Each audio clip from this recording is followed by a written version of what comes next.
Muhammad Rasulullah. Allahumma shalli ala Muhammadin wa ala alihi wa sahbihi wa man tabi'ahum bi ihsan ila yaumil qiyamah.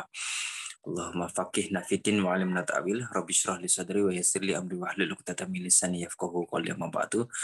Ini suara saya apakah cukup jelas terdengar? Alhamdulillah, jelas. Ya, alhamdulillah. Baik. Pertama-tama kita bersyukur ya diberikan kesempatan Allah untuk bertatap muka untuk bisa bersama-sama merenungi yang mentadaburi ayat-ayat Allah. Mudah-mudahan ini sebagai sebuah tanda di mana Rasulullah Sallallahu Alaihi Wasallam itu berpesan, "Mayuridullahu bihi khairan yufaqihu fiddin." Barang siapa yang Allah kehendaki dia kebaikan, maka Allah akan pahamkan dia tentang agama. Sebagaimana biasanya, saya agak khawatir kalau di awal-awal ini saya pribadi maupun kita secara umum ini salah mendudukkan posisi kita di sini ya, yakni dalam hal niat. Maka mohon izin, mari bersama-sama kita luruskan kembali niat-niat kita agar amalan-amalan kita ini tidak sia-sia di sisi Allah Subhanahu wa taala. Mudah-mudahan Allah jaga kita dari awal akhir hingga dalam amal kesehariannya nanti hingga akhir hayat kita, itu kita belajar untuk memperbaiki amal agar mendapatkan ridha Allah Subhanahu wa taala. Oleh karena itu mohon maaf, ini sebenarnya memang berkali-kali saya sampaikan bukan karena untuk lain hal, melainkan untuk diri saya sendiri ya, untuk meluruskan bahwa saya hendaklah sadar diri bahwa posisi saya di sini bukanlah Ustadz ya, apalagi kalau ini nanti misalnya saya melampaui batas berlagak seperti mufasir ya, ini mohon dibantu teman-teman untuk mengkoreksi. Ya. Ada baiknya kita awali dengan membaca surat ayat yang sedang kita angkat pada pagi hari ini, yakni surat An-Nisa ayat 34. A'udzu billahi minasyaitonir rajim. الرجال قوامون على النساء بما فضل الله بعضهم على بعض وبما أنفقوا من أموالهم فالصالحات قانتات حافظات للغيب بما حفظ الله واللاتي تخافون نشوزهن فعظوهن واهجروهن في المضاجع واضربوهن فإن أطعنكم فلا تبغوا عليهن سبيلا إن الله كان عليا كبيرا. Allah berfirman, laki-laki, ini saya bacakan terjemahan langsung dari Al-Quran. Laki-laki atau suami itu pelindung bagi perempuan atau istri, karena Allah telah melebihkan sebagian mereka laki-laki atas bagian yang lain atau perempuan. Dan karena mereka laki-laki telah memberikan nafkah dari hartanya, maka perempuan-perempuan yang soleh adalah mereka yang taat kepada Allah dan menjaga diri ketika suaminya tidak ada, karena Allah telah menjaga mereka. Perempuan-perempuan yang kamu khawatirkan akan nusyus, hendaklah kamu beri mereka nasihat atau beri nasihat kepada mereka, tinggalkan mereka di tempat tidur atau pisah ranjang, dan kalau perlu pukullah mereka. Tetapi jika mereka menaatimu, maka janganlah kamu mencari-cari alasan untuk menyusahkannya. Sungguh Allah Maha Tinggi, Maha Besar. Teman-teman yang saya hormati, ini sedang ditampilkan ayatnya ya oleh Mbak Siti, nggih, ngapunten. Pertama-tama yang nanti disampaikan ini mungkin sebagian akan sedikit mengulas kembali tentang ayat, tetapi yang ingin saya arahkan atau fokuskan adalah permasalahan di tengah-tengah umat kita ya, bahwa pernikahan ini adalah sesuatu ibadah yang ini langsung ke bagian belakang, sesuatu yang paling underrated ya, paling disepelekan oleh sebagian umat kita, ya. Sehingga saya ingin mengajak dengan mengangkat ayat ini sebuah kesadaran untuk mempersiapkan generasi kita. Generasi kita ini menghadapi sebuah dunia pernikahan sebagai sebuah modal untuk membentuk generasi yang lebih baik daripada yang kita jalani saat ini, gitu ya. Jadi konteksnya mungkin berangkat dari individu atau keluarga, kemudian bertahap kepada masyarakat hingga cita-cita yang lebih tinggi lagi. Walaupun mungkin tidak seluas itu bahasan saya pada saat pagi hari ini. Tapi kami juga mohon maaf nanti mungkin tidak bisa full ya karena kondisi saya qadarullah sedang kurang fit. Ini kalau mungkin jenengan lihat saya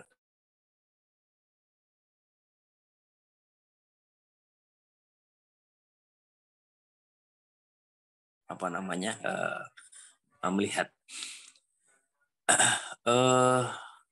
mikrofon saya muted. Ini normal nggih? Saya lanjutkan ya.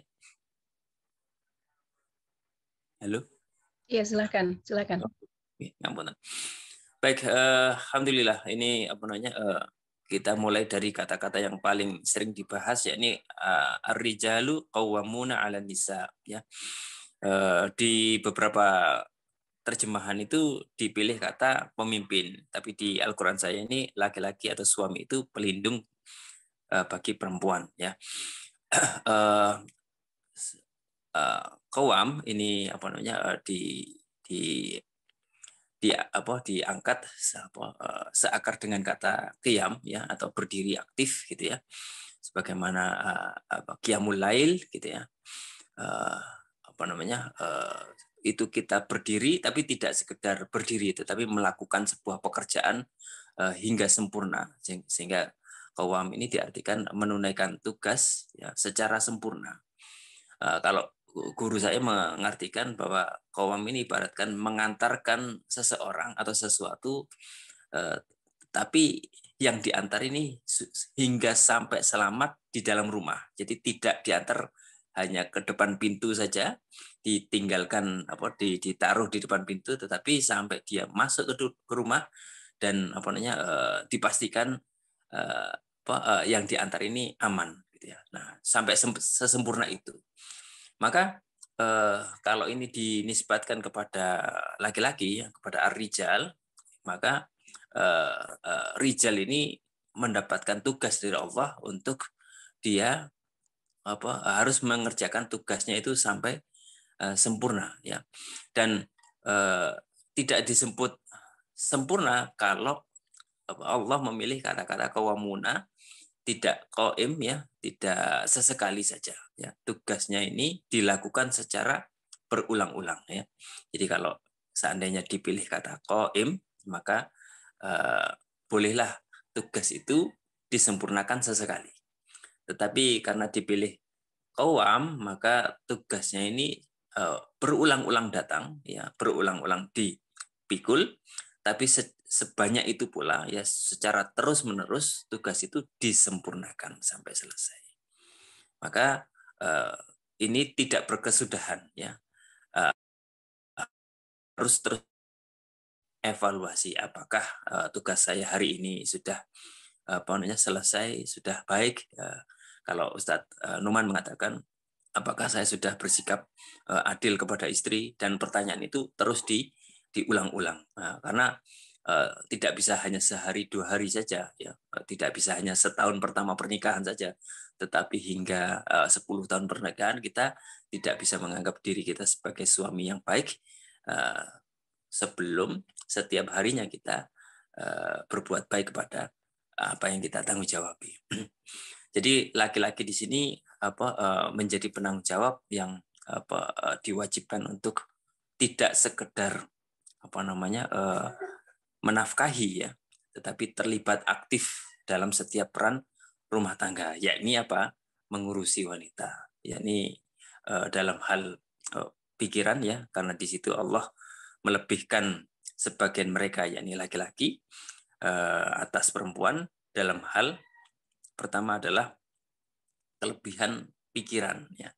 Jadi memberikan nasihat, mendidik, ini adalah kewajiban seorang laki-laki terhadap perempuan yang secara umum tidak hanya suami sebetulnya, karena yang dipilih adalah kata-kata rijal ya, tetapi juga ayah pada anaknya, ya ada anak-anak perempuannya, atau saudara laki-laki untuk saudara perempuannya. Jadi rijal secara umum ini adalah setiap laki-laki, dan khususnya di ayat ini adalah suami kepada istri. Ya.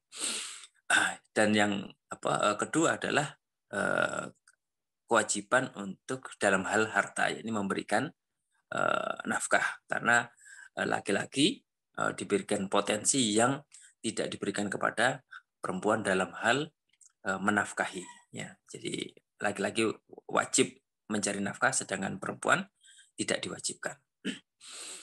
Nah, apa yang Allah lebihkan atas kaum laki-laki ini tidak berarti mafhum mukhalafah, tidak berarti Allah merendahkan kaum perempuan, melainkan Allah memberikan tugas sesuai dengan fungsinya ya. Nah, kalau Ustadz Quraisy Shihab misalnya ya, itu memberikan contoh antara peralatan dapur satu dengan peralatan dapur yang lain. Ini masing-masing punya kelebihan. Misalnya pisau memiliki kelebihan dia tajam, sedangkan gelas ya bibirnya itu dia lembut ya. Sehingga yang diberi tugas untuk memotong adalah pisau ya. Yang diberi tugas untuk melayani minum adalah gelas ya.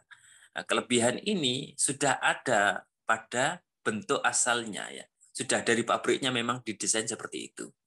Maka tidak bisa dikatakan pisau ini lebih mulia daripada gelas ya.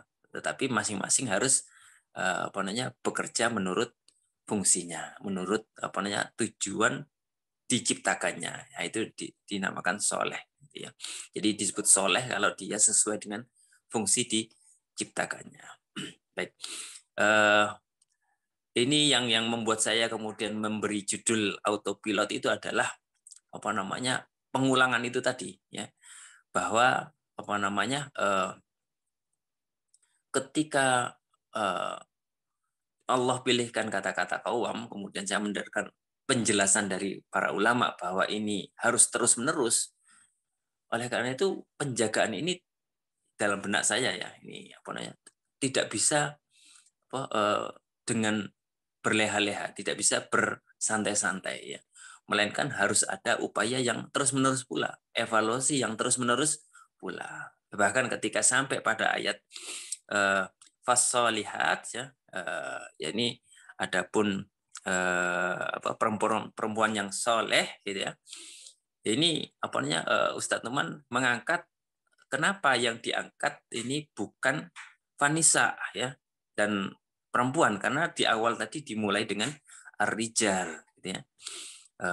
Ini menunjukkan bahwa kalau ar-rijal ini memiliki sifat yang sudah tertanam pada diri mereka, sedangkan untuk perempuan ini belum tentu memiliki sifat-sifat yang solihat ya. Dia harus mengusahakan kesolehan itu, harus mengusahakan ketaatan, kemampuan untuk menjaga diri ya.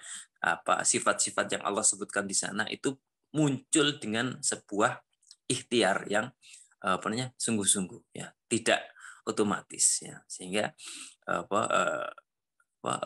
diharapkan para perempuan itu mereka menyiapkan diri sebagai istri dengan sifat-sifat yang seperti itu, tentunya dengan tempaan atau pendidikan. Nah ini ya, baik. Demikian pengantarnya. Yang pertama kita menuju ke slide yang harapan pasangan. Ini mohon maaf kalau saya mungkin agak kacau cara urutannya ini. Kebetulan ini qadarullah HP saya juga hilang, jadi ini pinjam ya untuk menyiapkan ini, ternyata waktunya tidak sempat untuk bisa lebih baik lagi. Mohon maaf ini ya. Teman-teman sekalian, ini Ini karena saya lebih menunjukkan kepada calon mempelai ya, atau kepada teman-teman yang masih jomblo, yang belum menikah, yang ingin menikah ya, yang menyiapkan pernikahan ya, maka saya ingin memberikan gambaran bahwa nikah itu bukan autopilot ya. Nanti di dalam dunia pernikahan ini ya, ini tentunya jenengan membawa sebuah harapan ya dalam pernikahan. Harapan itu kadang-kadang dititipkan kepada pasangannya jenengan. Kenapa?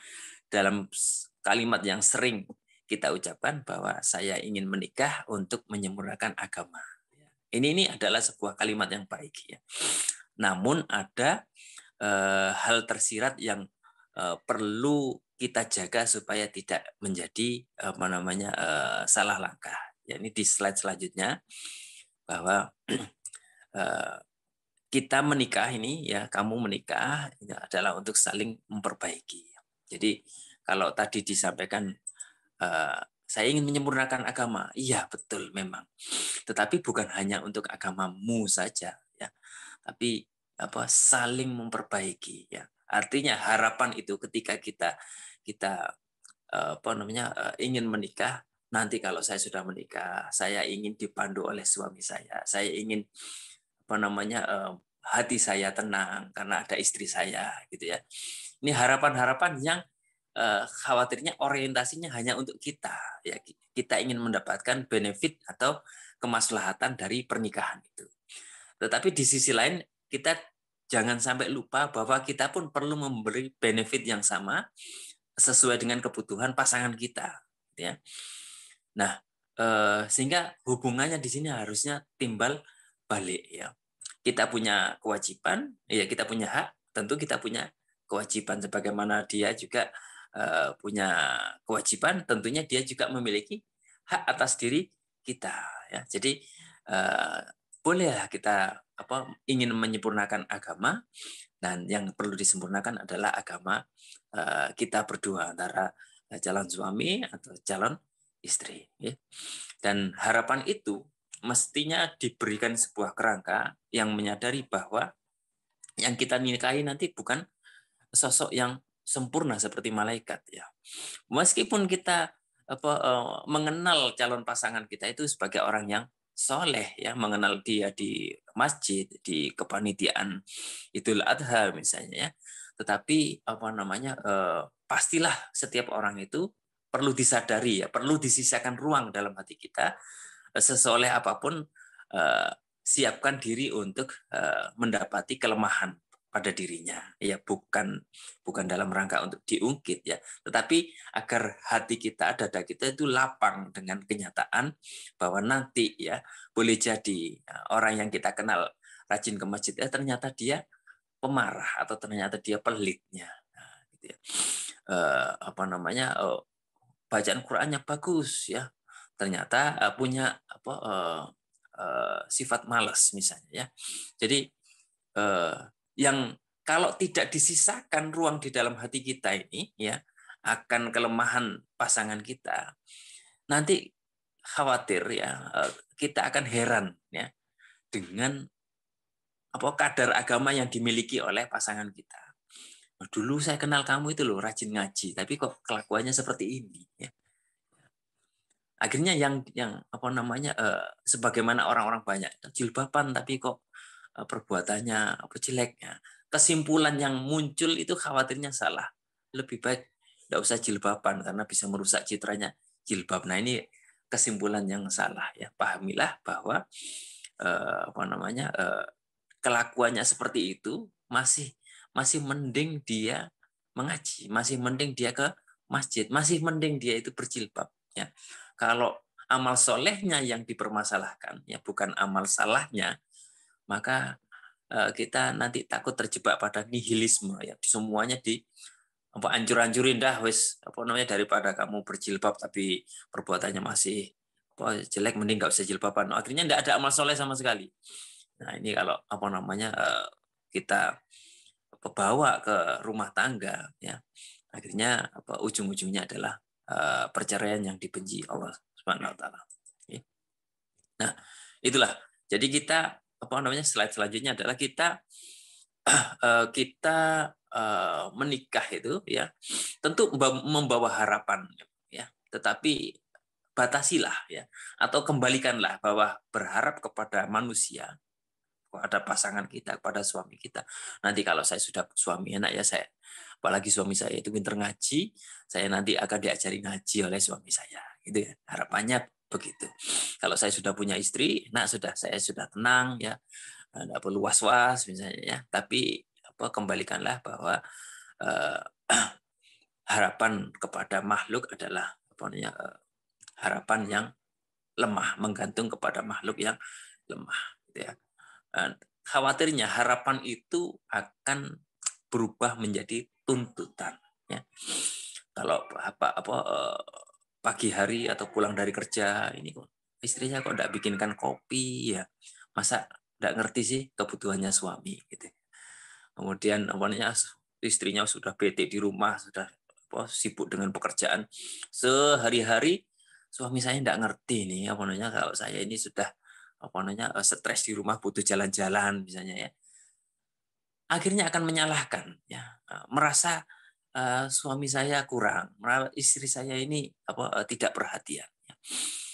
Nah, ujung-ujungnya ketika muncul sikap menyalahkan, sikap menuntut ya, akhirnya kita merendahkan amal kita ya, menurunkan kualitas amal kita, kewajiban untuk qawam itu tadi, kewajiban untuk menjadi solihat itu tadi, akhirnya kita turunkan dengan menjadikan pasangan kita sebagai alasan. Saya begini ini kan karena memang dia duluan begitu. Saya jutek di rumah, nggak dibikinin kopi, misalnya seperti itu ya. Atau saya sudah habis saya me time sepanjang hari ya, artinya kerjaan rumah ini sudah tidak saya sentuh ya, stres saya, nggak diajak suami saya untuk jalan-jalan misalnya gitu. Atau kalau pas ngambekan ya, kok nggak beres-beres ngambekannya, ternyata salah satu nggak mau minta maaf ya. Dua-duanya berpikir, ngapain saya minta maaf, dia duluan yang berbuat seperti itu. Dua-duanya mikir seperti itu ya, selesai sudah ya. Nah, harapan ini ya, kalau muncul dengan adanya tuntutan ya, menganggap kita ini berhak ya atas sesuatu dari pasangan kita ya. Ini kalau bagi saya mohon dikoreksi nanti, ini perlu disudahi ya. Agar amalan kita ini tidak ditujukan kepada atau tidak ditujukan untuk pasangan kita ya. Penyakit berbelok dari lillahi taala jadi lillahi lizauji atau lizaujati ya. Jadi tujuannya itu bukan untuk mendekatkan kepada Allah, tapi mendekat kepada suami ya. Mendekat kepada istri. Ini boleh jadi akan tampak harmonis ya. Di tahun-tahun pertama itu harmonis ya. Tapi penyakit seiring dengan waktu akan membesar ya, tuntutan semakin banyak, maka tidak mungkin pasangan itu bisa sempurna memenuhi semua tuntutan kita.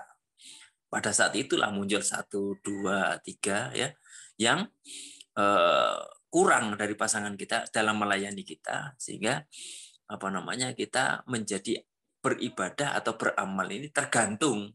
Kalau feedbacknya bagus, saya bagus. Kalau feedbacknya jelek ya buat apa saya bagus gitu ya.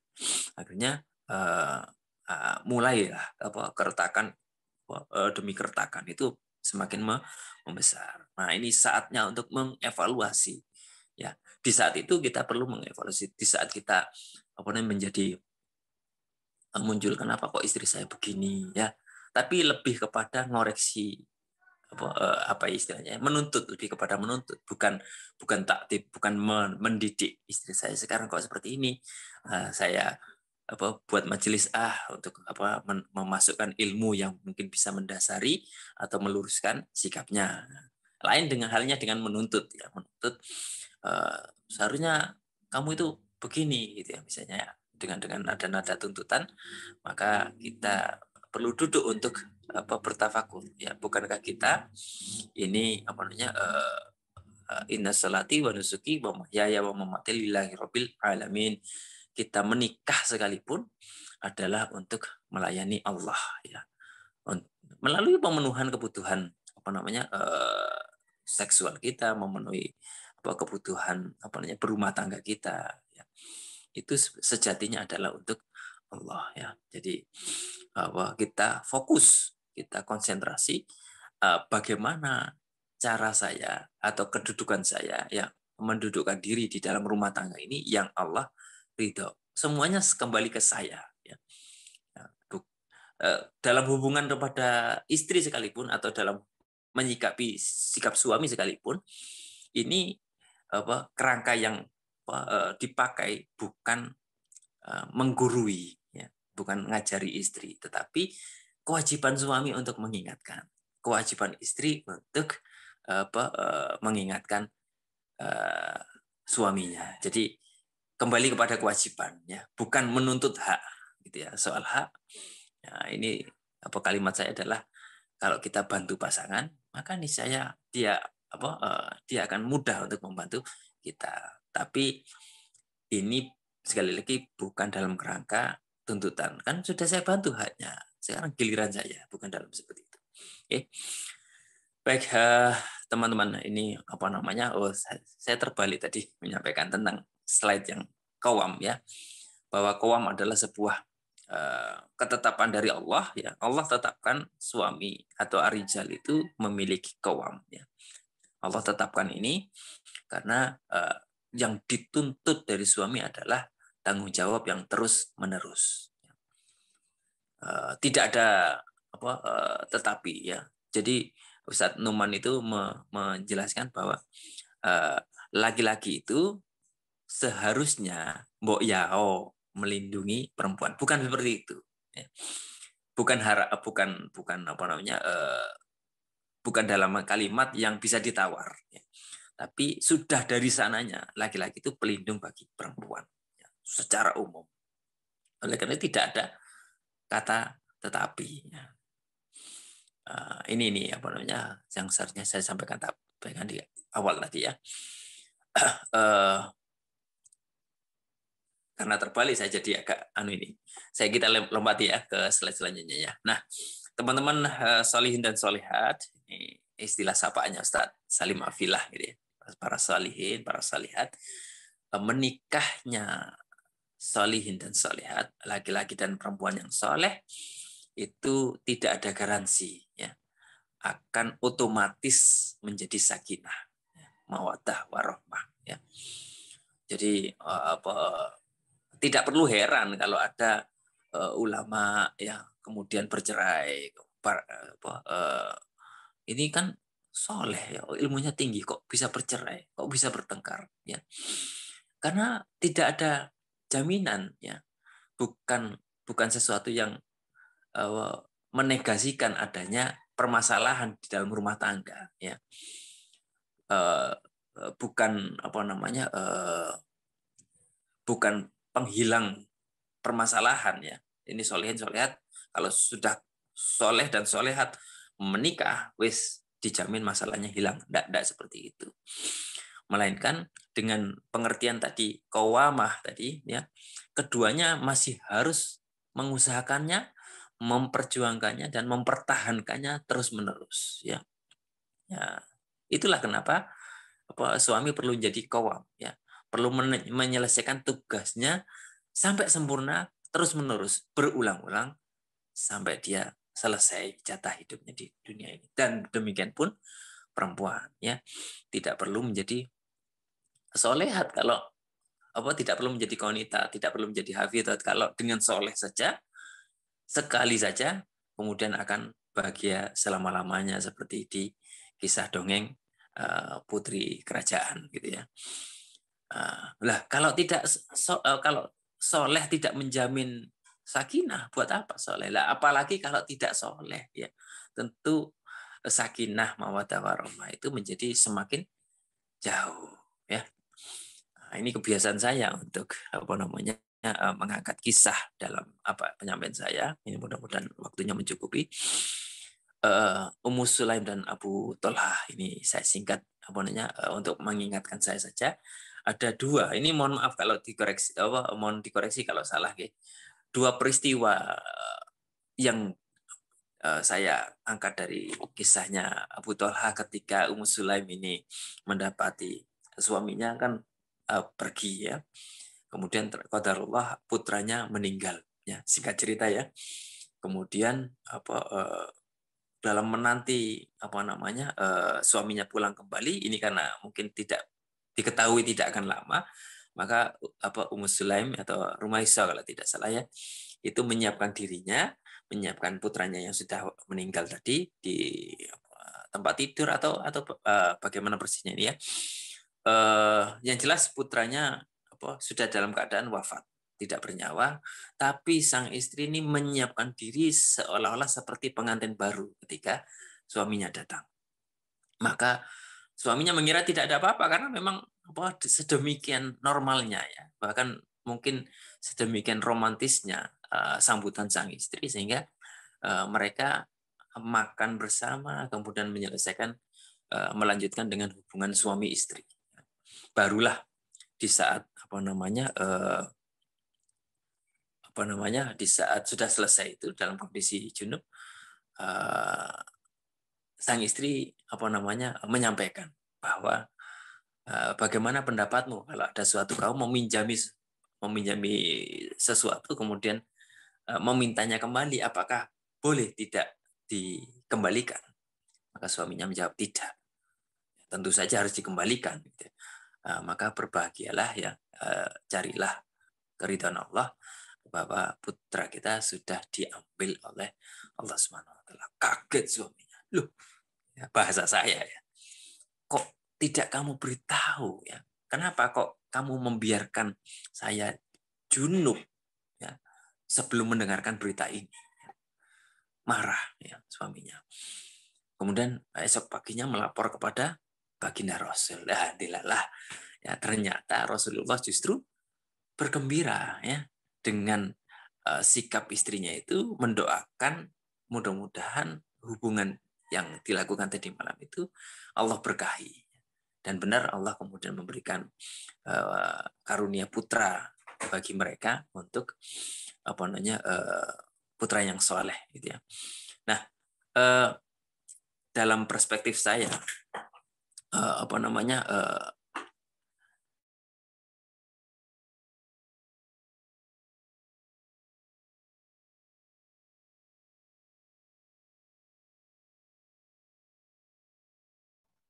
Suaranya tidak terdengar, Bang. sampai suaminya sendiri loh enggak tahu kalau ada kabar duka. Ini kan luar biasa. Perempuan ya, kalau laki-laki menahan emosi mungkin wajar ya, bisa ya, saya pribadi juga pernah ditinggal istri sehingga bisa merasakan bagaimana kesedihan itu, tetapi laki-laki masih bisa menutupi. Tapi istri bisa menutupi, bisa mengemas ya, bahkan bisa membangkitkan syahwatnya suami di tengah-tengah kondisi seperti itu, luar biasa. Nah, tetapi bagi sang suami ini kejadian yang tidak bisa diterima sampai marah gitu kan, lo kok iso gitu ya, bahasa gaulnya gitu ya. Seharusnya kan ya gitu. Nah, ketidaksamaan yang terjadi antara suami dan istri sampai si Abu Thalham ini lapor ya kepada suami, yo po ini istri saya, bahasa saya ya, mau sahabat mungkin tidak begitu. Ternyata kemudian diluruskan oleh Kanjeng Nabi. Ini menunjukkan bahwa ternyata mereka para sahabat itu biasa banget gitu. Biasa banget dalam arti masalah yang kita hadapi juga sama dengan masalah yang mereka hadapi. Responnya ya saya mengira kalau namanya orang soleh, ulama, apalagi sahabat ya. Nah, kalau seperti itu mungkin yang muncul seperti di drama-drama yang yang lurus banget ya, misalnya saya bayangkan begini ya, ini mohon maaf teman, putra kita meninggal, innalillahi wa inna ilaihi raji'un, kemudian berdoa, kemudian tawakal pada Allah, mari kita kuburkan, santai datar gitu ya, alim banget gitu. Bayangan saya kan begitu, ternyata sahabat enggak ya, ya marah juga gitu ya. Wah, ini berarti ya dalam rumah tangga ya muncul seperti itu gitu ya. Di sahabat aja muncul gitu. Tetapi kemudian ya apa yang diambil berikutnya, sikap berikutnya adalah apa namanya, Rasulullah berikan panduan, kemudian sahabat kembali ya, apa namanya, meresolve ya permasalahan itu sesuai dengan panduan Rasulullah. Ini yang sangat manusiawi bagi saya, bahwa kita kemudian muncul emosi ya, apakah sedih, apakah marah, tapi kemudian setelah dapat panduan kembali lagi. Nah, ini yang mestinya disiapkan ya, bahwa naik turunnya apa namanya, hubungan pernikahan itu pasti muncul, tapi setelah ada panduan harus segera kembali ke tengah-tengah itu ya. Nah, eh, apa namanya, tadi sebuah kisah ketidaksamaan sikap mungkin ya. Nah, kisah lain dari apa keluarga yang sama, Abu Thalhah, apa, Rasulullah umumkan, siapa yang bisa menjamu tamu saya? Abu Thalhah mengacung, dia pulang menanyakan kepada istrinya, wahai istriku, ada ini tamunya Rasulullah, apa yang bisa kita jamu? Tidak ada apa-apa, melainkan hanya makanan, itu pun untuk anak kita.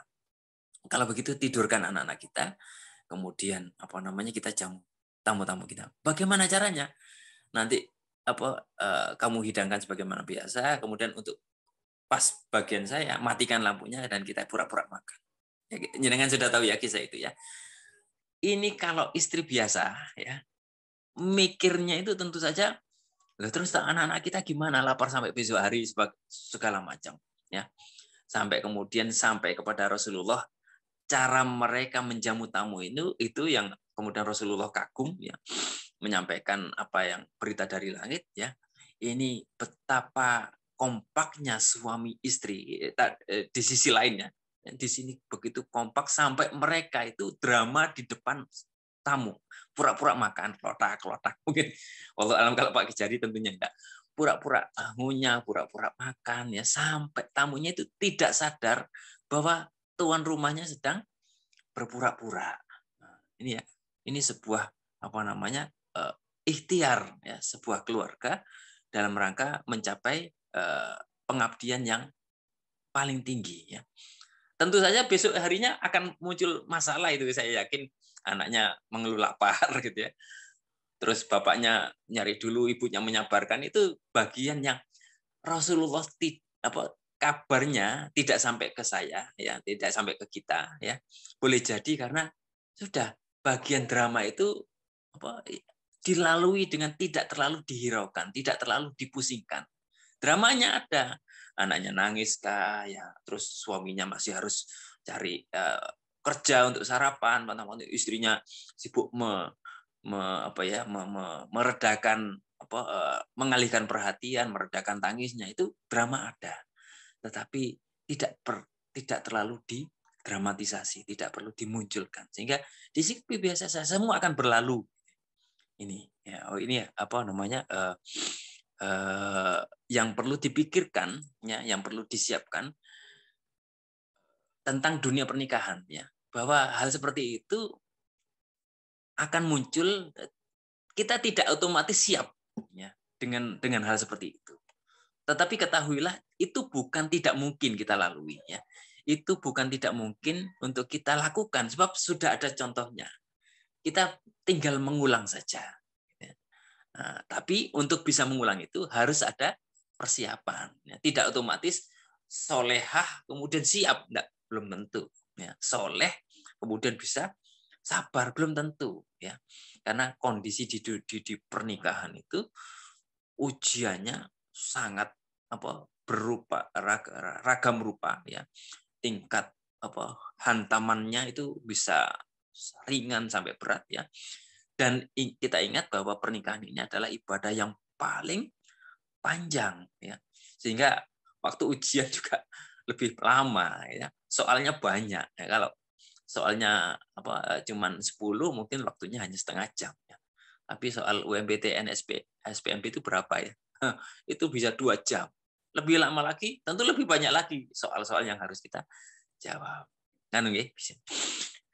Nah, di 2 slide yang terakhir ini kita kembali ke masalah ya.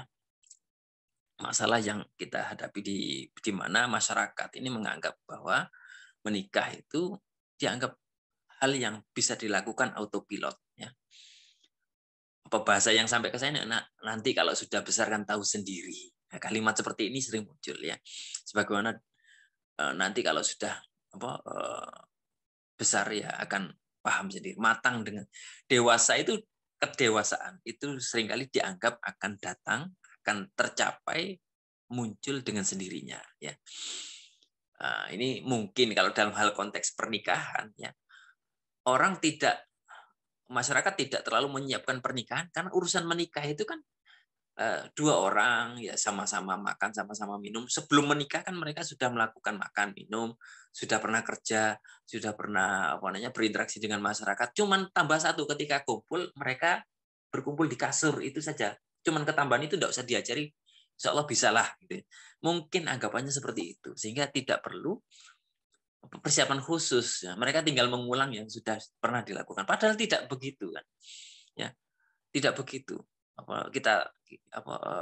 Kita tahu bahwa tema-tema pernikahan ini banyak diangkat di dalam Al-Quran, bahkan contoh-contoh keluarga atau pasangan yang gagal dan yang berhasil ini dijadikan kisah dalam surat-surat di dalam Al-Quran. Ini menunjukkan hal yang penting untuk dimonumenkan untuk menjadi peringatan banyak orang. Nah, saya berargumentasi bahwa tema-tema ini perlu diangkat ya agar menjadi agenda ya di masjid-masjid ya. Karena apa? Dampak dari persiapan sebuah keluarga ini akan berpengaruh kepada masyarakat ya. Sehingga masjid perlu mengulas ya. Bukan hanya amalan individu, amalan keluarga juga perlu dijadikan topik-topik pembinaan masyarakat. Oke. Baik, terakhir ini mengkerucut kepada teman-teman yang real ya. Saya menghadapi pemuda-pemuda yang mereka ini berpacaran. Jadi mungkin di komunitas anak Indonesia mungkin tidak ya. Alhamdulillah. Tetapi ketika kita terjun ke tempat kerja kita, ya, apalagi saya menghadapi belasan anak muda, ya, mereka berpacaran, ya, dan menganggap itu adalah sebuah kelaziman, sebuah proses waktu bagi yang sudah menginjak usia 18 tahun itu dianggap wajar, ya. Nah, ketika saya ingin menarik mereka ya, mengentaskan mereka dari pacaran itu, yang kita sepakat ya di sini bahwa pacaran itu pacaran itu tidak boleh ya, bukan sebuah amal Islami. Tentu tidak bisa serta-merta ya. Karena mereka punya satu sisi, mereka punya kebutuhan, sisi lain mereka tidak punya ilmu ya. Bahkan mereka juga tidak punya, ketika saya tanya, terus rencana sampean gimana? Mereka sudah dating beberapa kali. Rencana menikah pun tidak punya. Ketika ditanya dengan pertanyaan sederhana, kapan ingin menikah? Masih lama, Pak. Ini jawaban yang lazim. Terus piye?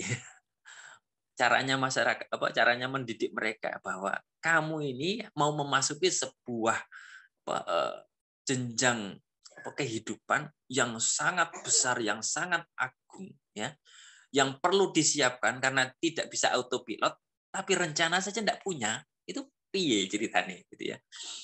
Nah, seperti itu masalah real. Ayo kita pikirkan, ya. Mereka rencana menikah tidak punya, apalagi tabungan tadi ya, buru-buru buat nafkah, gitu ya. Untuk diri sendiri saja gaji itu sering habis untuk jajan ya, untuk jalan-jalan.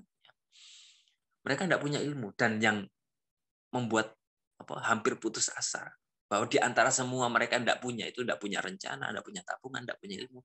Mereka tidak punya tempat untuk bertanya ini. Sehingga merasa apa yang sudah sedang saya jalani ya memang sepertinya harusnya seperti ini. Nanti kalau sudah saatnya mereka akan menikah sendiri. Ini yang berbahaya menurut bagi saya. Artinya mereka tidak punya rencana. Ya, bahasa Jawanya. Apakah menurutmu kalau orang tidak punya rencana menikah itu nanti akan menikah sendiri? Otomatis pokoknya pacaran terus, kalau sudah waktunya akan menikah sendiri kok, Pak. Apakah seperti itu pikirannya gitu kan? Nah ini kan kalau pernikahan saja dianggap otomatis lah, dunia atau kehidupan setelah menikahnya apa juga otomatis ya. Nanti jawaban dari orang tua juga tidak kalah memprihatinkan ya, ketika disodorkan seperti ini, kegelisahan ini diangkat, disampaikan kepada mereka, jawabannya adalah itu semua ada waktunya. Kapan waktunya? Ya itu nanti. Tidak jelas. Maka peran kita menyadarkan masyarakat bahwa ini perlu persiapan, ini perlu kesungguhan. Ya. Wallahu a'lam bishawab. Mudah-mudahan ini membangkitkan keprihatinan kita, keseriusan kita dalam menggali. Ini mudah-mudahan tanya jawabnya lebih kepada sharing bersama untuk mengentaskan permasalahan yang sedang kita hadapi di masyarakat. Saya kembalikan kepada moderator. Wallahu a'lam bishawab. Mohon maaf apabila ada banyak kekurangan dan kekhilafan. Terima kasih. Assalamualaikum warahmatullahi wabarakatuh. Waalaikumsalam warahmatullahi wabarakatuh. Terima kasih Mas Gilik yang sudah memberikan poin-poin yang di luar selama ini tidak banyak dibahas, ataupun ternyata menikah itu banyak sekali ya strukturnya dan persiapannya. Dan dari saya sambil menunggu teman-teman untuk bertanya, nanti saya juga bacakan ada beberapa komentar.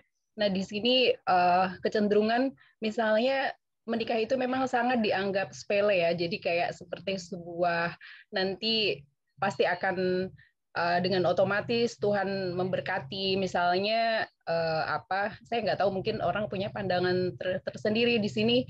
Ada yang ditulis tidak punya rencana menikah, tabungan, dan seperti itu. Nanti kalau menikah misalnya akan diberikan rezeki yang lebih mudah seperti itu. Jadi tidak perlu modal ataupun tidak perlu persiapan secara matang, secara kemampuan atau tanggung jawab finansial. Itu bagaimana Mas Gilik? Misalnya menikah yang penting adalah niatnya gitu. Nanti sambil jalan pasti akan solusi itu akan terpecahkan gitu. Dan di sisi lain saya juga banyak melihat dari sekitar saya sendiri ya, rata-rata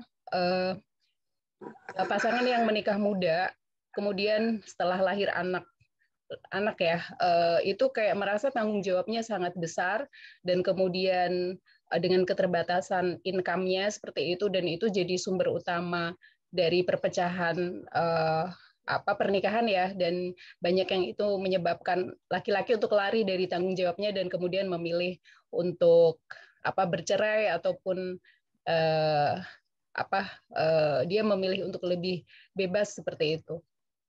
Boleh diberikan pendapatnya, Mas? Iya. Bismillah. Permasalahan yang muncul memang akan sangat banyak. Salah satunya tadi itu. Salah satunya adalah masalah income ya, pendapatan. Sebenarnya permasalahan income ini adalah trigger saja ya. Bukan masalah sesungguhnya. Masalah sesungguhnya itu ada di dalam diri masing-masing pasangan.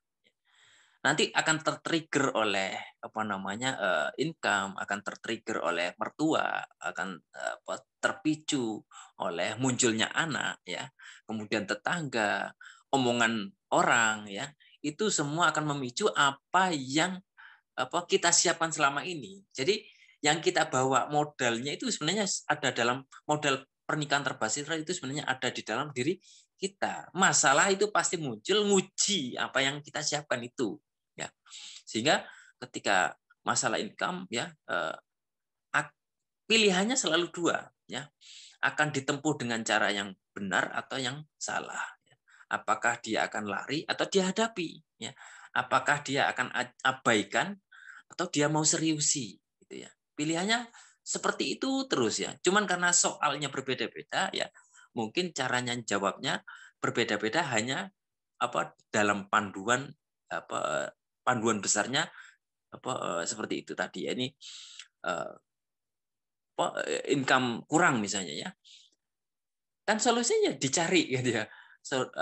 Bagaimana pendapatannya kurang, pengeluarannya besar. Ya, solusinya seputar satu, dihemat, efisiensi, kemudian mencari tambahan, mengatur waktu, seperti itu. Diulang-ulang, karena pekerjaan tugas qawamah itu diulang-ulang. Nanti muncul dengan skala yang berbeda, mungkin dari yang kecil-kecil dulu sampai nanti skalanya kalau sudah punya usaha, punya bisnis, ya kurang diuji dengan pinjaman riba, ini nanti godaan dari mertua, biasanya mertua menuntut ini menuntut itu, ya tetangga ngomongin, kamu kok enggak punya sih, untuk orang yang sudah berumah tangga selama, kamu mestinya sudah mapan, sudah enggak ngontrak. Ini omongan-omongan yang kita kembali kepada pilihan, mau diabaikan apa mau didengarkan omongan-omongan yang miring itu. Nah, tanpa adanya persiapan menikah, maka kita akan hanyut oleh arus, ya terombang-ambing, ya ikut mana bisikan yang paling banter, paling kencang, ya. Kalau contoh teladannya, solusinya ya lari, ya maka kita akan lari, ya. Maka saya, ya ini beberapa kasus mungkin yang sempat saya hadapi adalah anak-anak muda itu yang mereka itu sedang dalam hubungan, ya mereka sedang berusaha untuk menarik perhatian dari lawan jenisnya, itu perlu diajak untuk serius. Mereka sudah punya kebutuhan, tidak bisa dinafikan, ya. Boleh jadi mereka terlambat belajar, tetapi untuk menafikan itu rasa-rasanya akan sulit mendapatkan tempat di dalam diri mereka. Artinya kalau ujuk-ujuk kita datang pacaran itu haram, ya tidak boleh, ya. Terus piye, saya sedang butuh melampiaskan nafsu, hasrat saya, ya. Apakah saya hilangkan begitu saja? Iya, mungkin tidak ada pertemuan kedua, ya, akan segera ditinggalkan. Diajak untuk kalau nasihatnya Ustadz Numan itu adalah, ya perlahan-lahan, bertahap, ya, untuk mengambil peran mereka sebagai suami atau sebagai istri. Diajak untuk mulai berpikir serius. Misalnya, kalau memang sampean ini atau Anda ini suka sama dia, cobalah untuk menyiapkan dengan serius. Misalnya begini, kalaupun sudah kadung lama berpacaran, terpaksa dalam tanda kutip, ya, ngikuti pola pikirnya dia, terpaksa berpacaran. Mbok yao, pakai bahasa Jawa, maaf ya. Jalan-jalan ke KUA, tanya syaratnya pernikahan apa. Sekedar untuk merangsang keseriusan berpikir mereka menyiapkan masa depan, ya. Menyiapkan usaha atau apakah nanti mengontrak rumah ataukah membeli, ya. Diajak mikir serius tentang rencana mereka ke depan. Ini sekali lagi konteksnya saya pranikah. Mungkin kalau tadi pasca nikah, ya lain lagi mungkin, ya cara pendekatannya gitu. Ya. Jadi intinya adalah beri mereka panduan agar mereka bisa berdiri sendiri, ya, sehingga ketika mereka menyelesaikan masalah dengan tangan mereka mendapatkan kepuasan, ya. Selama ini masalah itu ada, tapi mereka nafikan, mereka hanya fokus kepada enjoyment saja, jalan-jalannya, senang-senangnya, ya. Tapi begitu dihadapkan pada hal yang serius, berani nggak sampai ke KUA, ya, berani nggak sampai ngobrol serius dengan orang tuanya, ya. Coba ini dipandu sehingga ketika itu terlampaui, oh ternyata saya bisa, ya serius, ya. Ternyata saya bisa bertanggung jawab, ya, sehingga mereka lebih percaya diri. Kalau ada masalah, ya saya bisa menghadapi. Tapi karena masalah ini tidak pernah disodorkan, maka begitu kena, oh ternyata ada masalah kayak gini, mereka tidak punya pemandu, sehingga lari adalah solusi yang paling realistis untuk bisa melepaskan beban. Itu mungkin yang saya lihat dari apa yang ada. Baik, terima kasih Mas Gilik. Dan sebelum menjawab pertanyaan yang dari peserta, saya mau membacakan dari komentar yang masuk ya. Bu Hafni menyampaikan menikah itu juga saling menyempurnakan seperti apapun kelakuan pasangan, maklumi dan syukuri. Kemudian dari Mbak Nurul, pernikahan adalah ibadah yang paling panjang, akan banyak ujian yang harus dilalui. Kemudian dari Mbak Tanti, kalau mau nikah, yang lebih dipersiapkan pesta pernikahannya ya. Ini memang sangat betul ya fokusnya di pestanya. Ada Iya, komentar, Mas? iya, apa namanya? Itu juga yang saya hadapi. Jadi apa namanya? Bahkan kemandirian keluarga itu hampir-hampir tidak tersentuh. Ini yang saya hadapi ketika beberapa teman itu mau menikah, mereka datang ya, bukan kepada saya, datang untuk pinjam uang. Setelah ditanya tentu adalah untuk pesta pernikahan. Tetapi follow up pernikahan ya, kemandirian setelah itu hampir tidak menjadi topik pembahasan. Misalnya apakah istrinya harus melanjutkan bekerja atau berhenti, suaminya ini apakah mencukupi atau tidak, itu memang sesuatu yang itu tadi dianggap kamu lanjutkan aja kehidupanmu sebelum ini, tinggal tidur berdua gitu aja, kasarannya seperti itu. Itu yang fenomena yang ada di tengah-tengah kita. Iya betul, iya betul sekali ya. Memang ilmu pernikahan ini sangat minim sekali juga karena kita juga tidak belajar di sekolah ataupun kampus. Mungkin dari orang tua juga tidak semua orang ya bisa berkonsultasi ataupun diskusi dengan keluarga seperti itu. Sepertinya butuh satu edukasi yang lebih dalam ya untuk umat. Oke, dari tadi dari ini Kak Prada, pertanyaannya sudah terwakili. Kemudian dari Nida Fauzia, jazakumullahu khairan katsiron, hendak bertanya, Afwan, bagaimana menghadapi pasangan yang belum dewasa dan bagaimana pendapat Bapak tentang pasangan yang update dan suka posting bareng? Apakah ada sisi negatifnya? Ya, silakan Mas Gilik. Ada dua pertanyaan ya. Pasangan yang belum dewasa ini, saya kira saya selalu membahas itu lebih kepada sisi introspeksi ya, bahwa mungkin pandangan serupa akan muncul dari pasangan kita kepada kita. Ya. Kita ini introspeksi ya. Kita ini boleh jadi dikatakan sebagai orang yang terlanjur menikah, gitu. Sudah kadung menikah. Gitu. Maka yang bisa kita lakukan adalah memperbaharui bukan akadnya, memperbaharui komitmen kita. Ya. Kalau ini Nida Fauzia kan posisi sebagai mungkin sebagai pertanyaan yang mewakili istri ya.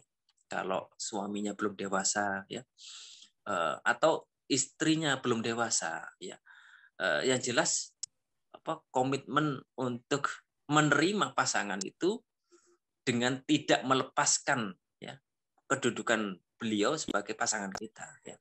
Harus menerima pada saat ini sudah no U-turn ya, tidak boleh berbalik arah, tidak boleh bercerai begitu saja karena hanya karena dia belum dewasa. Karena di An-Nisa ayat 19 kalau tidak salah Mbak Sitinggi, saya bukakan sebentar.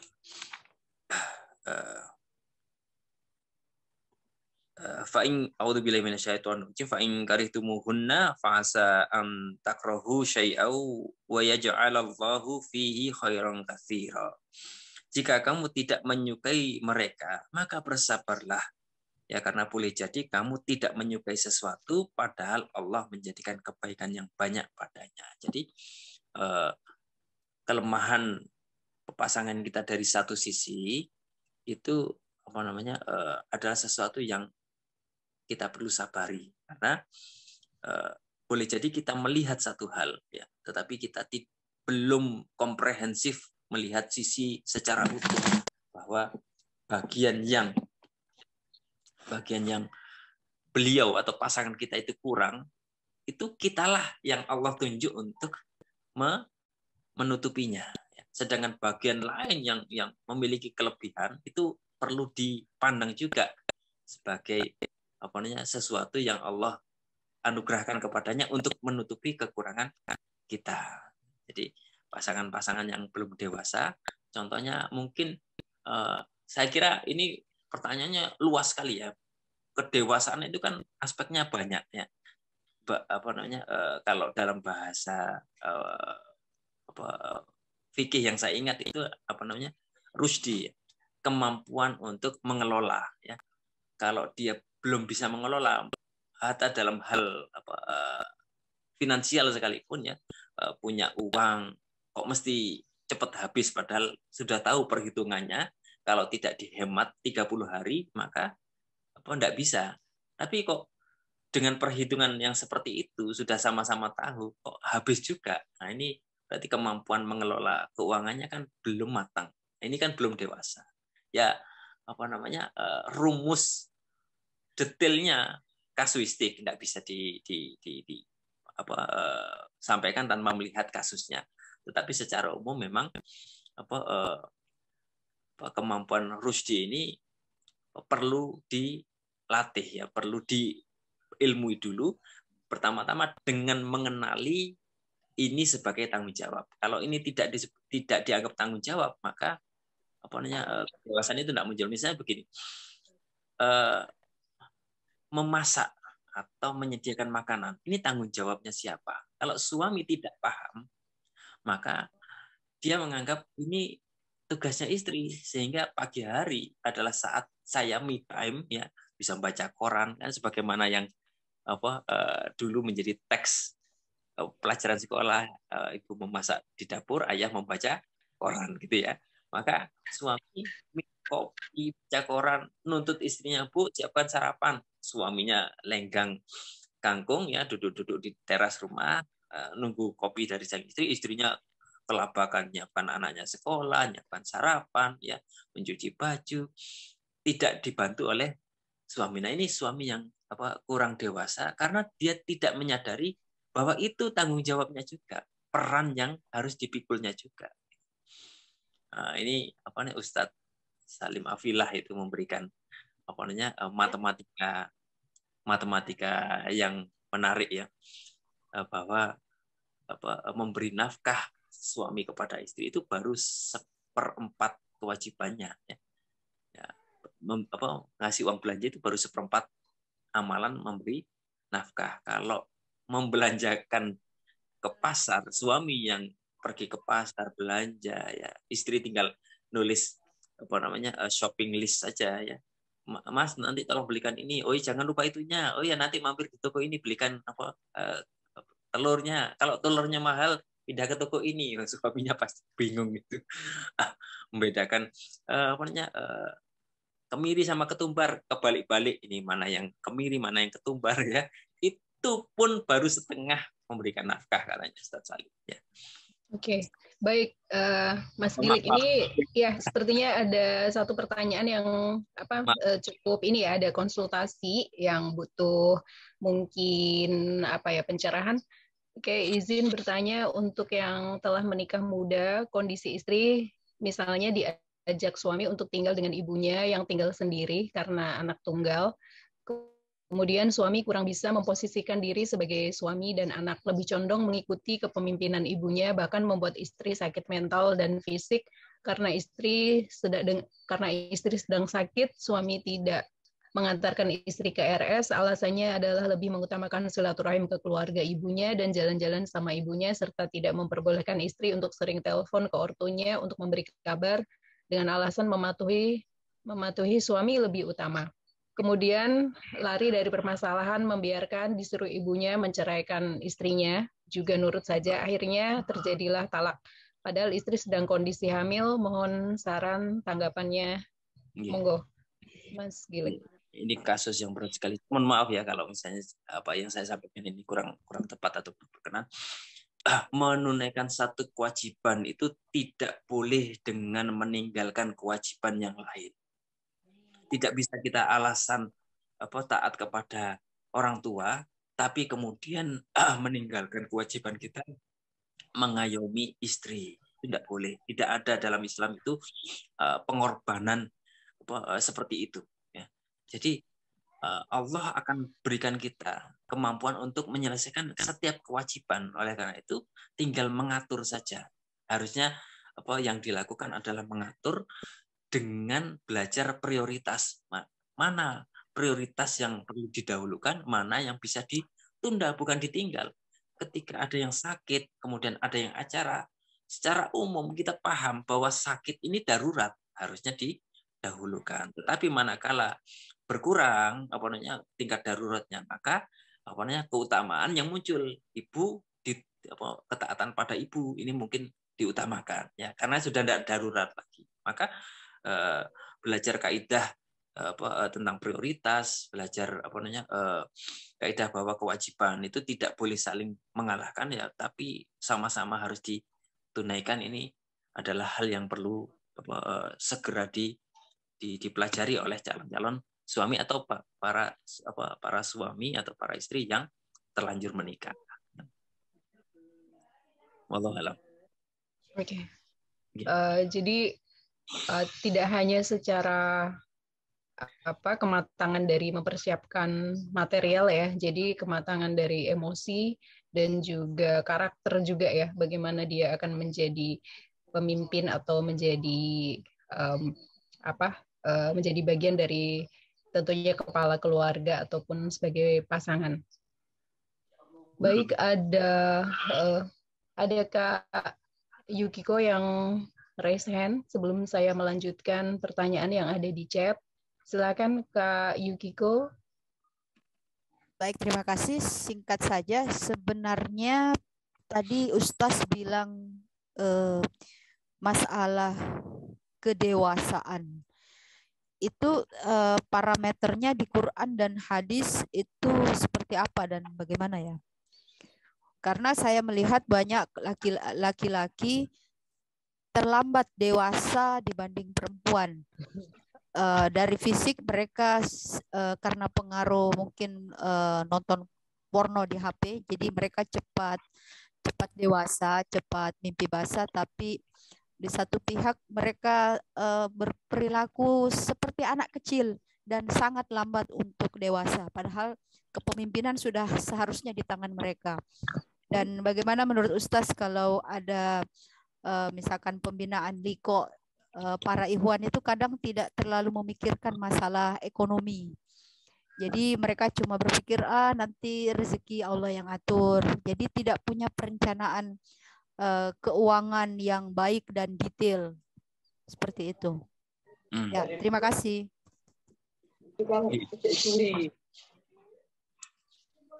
Ya, ada beberapa pertanyaan, tapi mohon maaf nanti mohon diingatkan.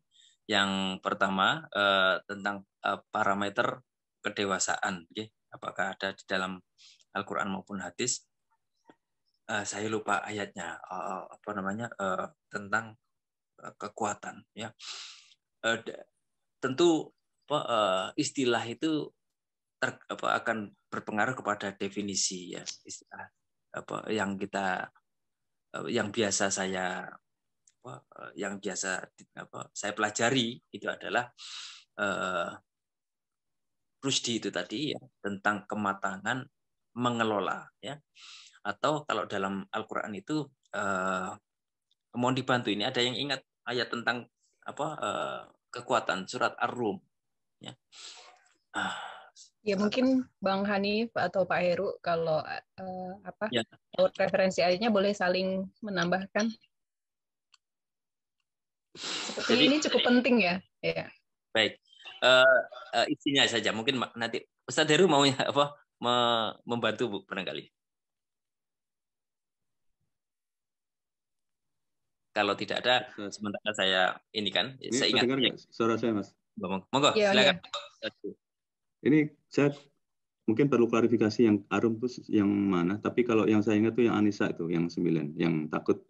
Hendaklah takut pada Allah yang sekiranya mereka meninggalkan keturunan yang lemah gitu di belakang mereka, yang mereka khawatir terhadap kesejahteraannya. Jadi secara ekonomi itu memang memang penting. Jadi sampai ada ulama yang bahkan berpikir, lah kok kita nih kalah sama Cina. Cina itu satu anak lahir dia sudah katakanlah mungkin ada yang deposito 1 miliar, ada yang deposito 100 juta gitu untuk anaknya ini. Jadi ketika anaknya dewasa nih dia sudah dapat istilahnya depositoan dari Cina. Ini bukan ngajari deposito ya, tapi artinya membuka wacana tentang bagaimana tadi kan ada juga yang memberi komentar yang lebih dipersiapkan pesta nikahnya gitu kan. Tapi kelanjutan hidup sesudahnya tanda tanya gitu kan. Ini juga sama. Yang kadang ada juga secara tradisi itu orang-orang tertentu, segolongan Islam tertentu, umat Islam tertentu yang ketika anak lahir yang dipikirkan event menyambut kelahiran anaknya. Tapi setelah itu malah tanda tanya gitu kan. Kalau yang golongan sebelah itu yang bukan Islam itu malah dia justru menyiapkan itu, menanam, melakukan investasi sehingga anaknya ini nanti udah aman gitu. Di kedepannya sudah aman. Itu sebenarnya lebih ke orang tua. Nah, ini yang terkait dengan pertanyaan Mbak Yukiko ini kan apakah seorang ar-rijal itu sudah memikirkan itu, memikirkan untuk kelangsungan kehidupan keluarga nantinya. Berdua saja nanti ini masih belum jelas, apalagi mikirin anak, apalagi nanti mikirin kalau anak lahir investasi apa yang disiapkan dan seterusnya. Ini yang Anissa ya, tapi yang kira-kira apa nih Mas kalau yang Arum itu yang ya sama dengan ayat yang ditunjuk oleh Pak Heru tadi ya. Dan hendaklah takut kepada Allah orang-orang yang sekiranya mereka meninggalkan keturunannya yang lemah di belakang mereka, sama di surat Ar-Rum ayat 54 itu ya, Allah lah yang menciptakan kamu dalam keadaan lemah, kemudian dia menjadikan kamu setelah keadaan lemah itu menjadi kuat. Jadi kekuatan itu parameternya kan banyak, tetapi secara biologis mestinya itu dicapai dalam periode tertentu. Kita kalau tidak mengetahui apa saja unsur kekuatan itu, maka ada kekuatan yang memang akan tercapai setelah usia biologis, tetapi ada kekuatan yang harusnya disiapkan ya, menyambut masa kuat itu ya. Seperti sederhananya begini, kalau tadi ya sikap kekanak-kanakan itu masih muncul ya di usia seharusnya dia dewasa. Ini menunjukkan bahwa kelemahannya itu masih berjalan terus ya. Usia-usia lemah seperti para Ustadz Budi Asyari misalnya mengkategorikan usia lemah ini dalam bahasa kita adalah usia anak-anak ya.